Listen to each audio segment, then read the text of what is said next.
বহুত মৰমেৰে বনাইছে। তেওঁ মানুহক প্ৰথম মানুহজনে হৈছে আদম।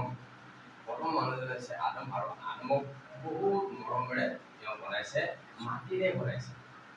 সেইটো কাৰণে আমাৰ শৰীৰটো মৰাৰ পিছত মাটিত মিলি যায়।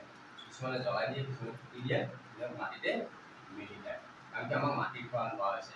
আপুনি মই মানুহ বা নহ'লেও এইটো চায়েন্সে ডিক্লেয়াৰ দিছে আমাৰ শৰীৰটো মাটি হয়, কাৰণ আমাক মাটিৰ পৰা বনাইছে। আৰু ঈশ্বৰৰ প্ৰতিমূৰ্তিৰ দ্বাৰা আপোনাক আৰু মোক বনাইছে, বহুত মৰমেৰে বনাইছে। কোনো জীৱ জন্তুক তেওঁ নিজৰ হাতেৰে বনোৱা নাই, কিন্তু ঈশ্বৰে আপোনাক আৰু মোক বহুত মৰমেৰে বনাইছে।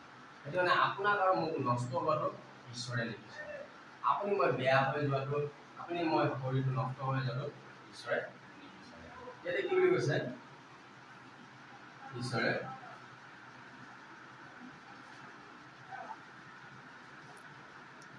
তোমালোক যে ঈশ্বৰৰ মন্দিৰ আৰু ঈশ্বৰৰ আত্মা তোমালোকক নিবাস কৰে, ইয়াক তোমালোকে নাজানা নেকি? ঈশ্বৰে কৈছে যে আমাৰ শৰীৰটোৱেই ঈশ্বৰৰ মন্দিৰ হয়।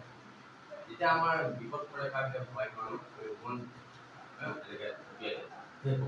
লগে লগে আমাৰ এটা সাহস আমাৰ শৰীৰটো ঈশ্বৰে মন্দিৰ বুলি কৈছে।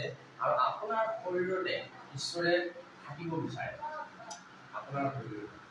কিন্তু আমি যদি লেতেৰা বস্তু যদি আমি খাই থাকোঁ, কেনেকৈ তেওঁ আমাৰ শৰীৰত সোমাব পাৰিব? ঈশ্বৰ হৈছে আত্মা, ঈশ্বৰ হৈছে আত্মা, তেওঁ আপোনাৰ শৰীৰত কেনেকৈ সোমাব? যেনেকৈ আমি এটা ডাষ্টবিনৰ ওচৰত আমি 2 মিনিট থাকিব পাৰিমনে? নোৱাৰোঁ, দুৰ্গন্ধ।